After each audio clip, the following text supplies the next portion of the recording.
Magandang hapon po sa inyong lahat mga kaibigan ko. Ayan, medyo tahimik po ang ating paligid. Samantalahin ko na po ha. Salamat sa gabay at patnubay ng ating Diyos dahil pang 94 days na po itong ating Bible reading. At tayo po ay nasa Ruth pa rin. Ruth chapter 3, naging mabuti kay Ruth si Boaz. Isang araw ay kinausap ni Ruth si Naomi. Sabi niya, "Anak, kailangang ihanap kita ng magiging asawa upang magkaroon ka ng sariling tahanan. Natatandaan mong sinabi ko sa iyo noon na kamag-anak natin si Boaz. Mga manggagawa niya ang mga kasama mo sa bukid. Ngayon, makinig kang mabuti, magpapagiik siya sa sibada. Mamayang gabi kaya't maligo ka, magpabango ka, at magbihis ng pinakamainam mong damit. Pagtapos, magtungo ka sa gikan. Ngunit huwag mong ipamalay na naroon ka hanggang sa makakain at makainom si Boaz.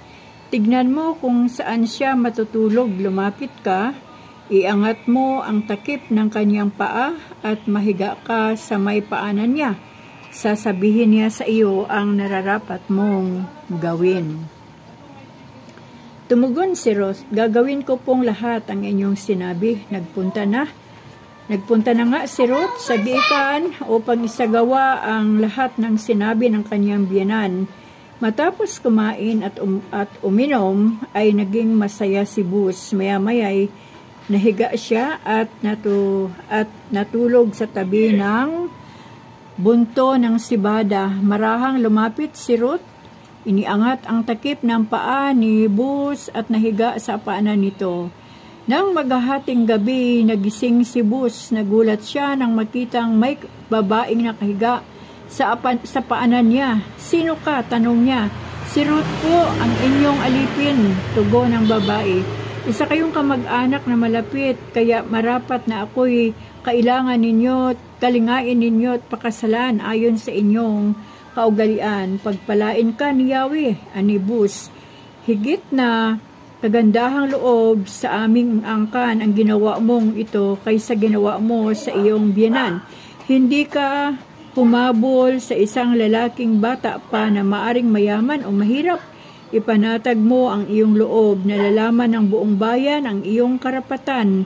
Gagawin ko ang lahat ng sinabi mo. Totoo ngang ako'y malapit ninyong kamag-anak at may tungkulin sa inyo, ngunit may isang lalong malapit na kamag-anak kaysa akin.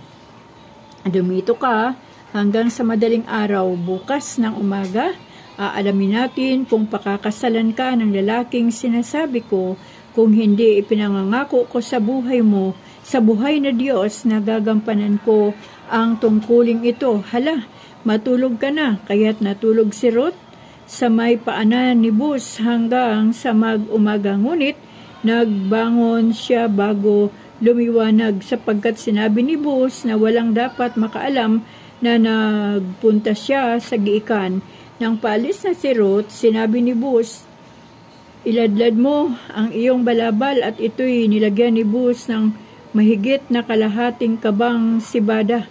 Iniatang niya ito kay Ruth at tuluyan na itong umuwi.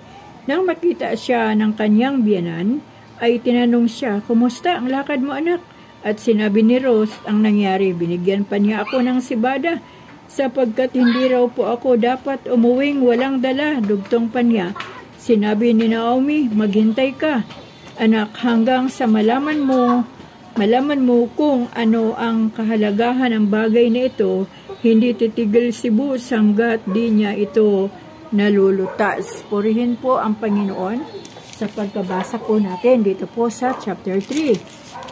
Idugtong na po natin ang last chapter ng Ruth. Napangasawa ni Boaz si Ruth. Nagtungo si Boaz sa may pintuan ng lungsod sa dakong pinagtitipunan.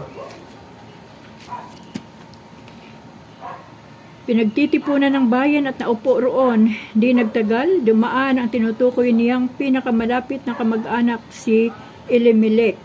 "Pinsan, sandali lang," sabi ni Boaz.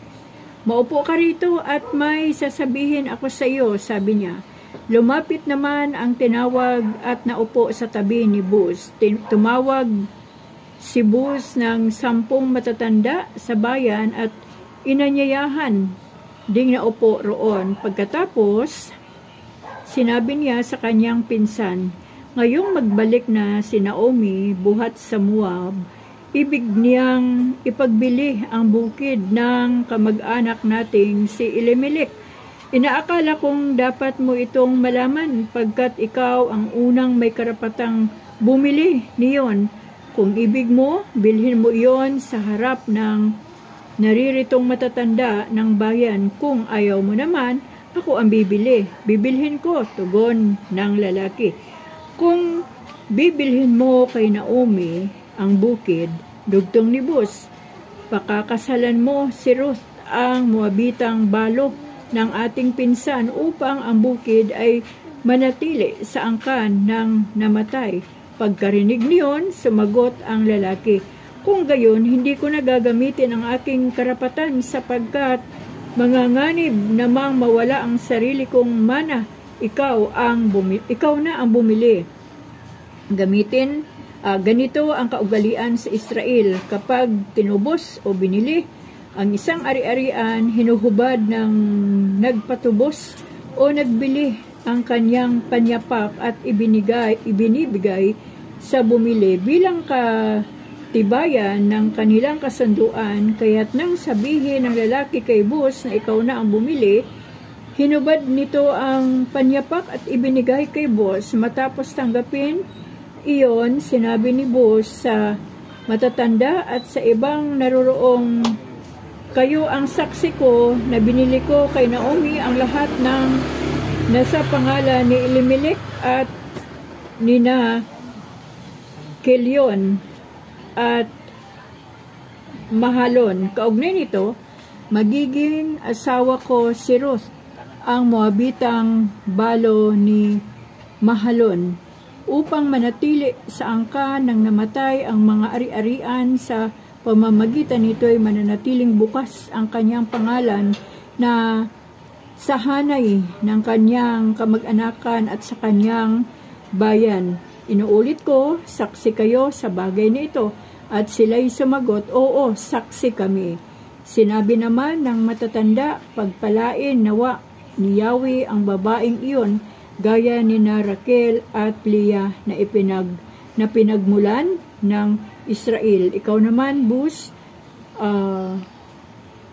sumagana kanawa sa Efrata at matanyag sa Bethlehem, matulad nawa sa sambahayan ni Faris na anak ni na Juda at Tamar, ang mga anak na ibibigay sa inyo ni Yahweh. Napangasawa nga ni Boaz si Ruth at iniuwi sa kanyang tahanan.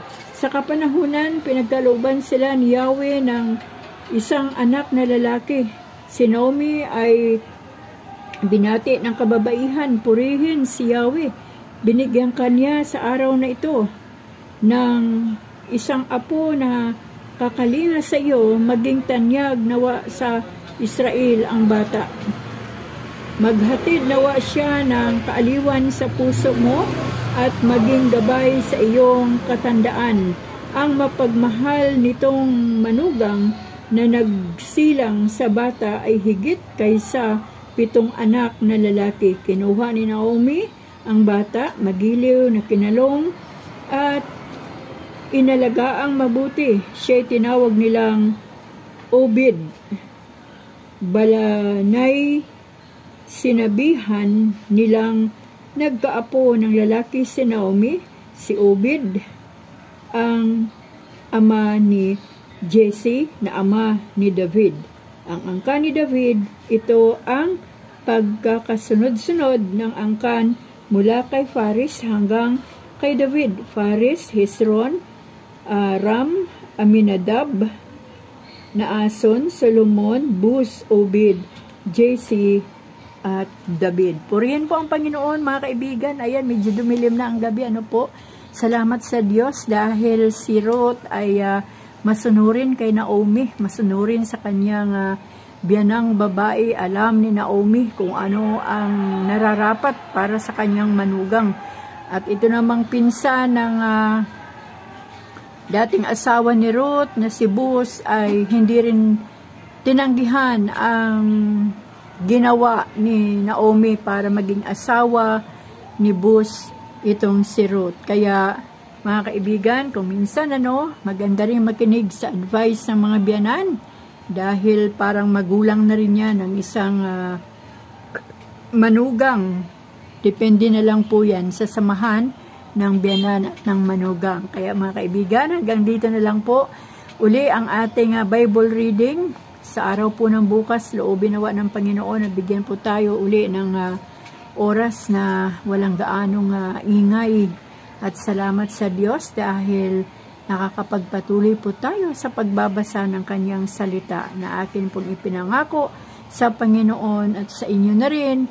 Nababasahan ko po kayo ng Biblia araw-araw mula po Genesis hanggang last Revelation o pahayag. Kaya mga kaibigan, nawa po ay patuloy po kayong nakikinig dito po sa aking YouTube channel, sa aking mga binabasa na salita ng Panginoon, ganun din sa aking mga munting sharing patungkol sa salita ng Diyos at ang aking mga patotoo. Nawa po ang bawat salita ng Diyos na inyong naririnig at naririnig ko din dahil ako po ang nagbabasa, nawa po ay makatulong talaga ito ng marami sa ating mga buhay na maging maayos po ang ating buhay espiritual, maging tama ang ating relasyon sa Panginoon at maging tunay ang ating pananampalataya sa Diyos. Kaya mga kaibigan, hanggang dito na lang po uli. Pagpalain po tayong lahat ng ating Panginoon. Amen.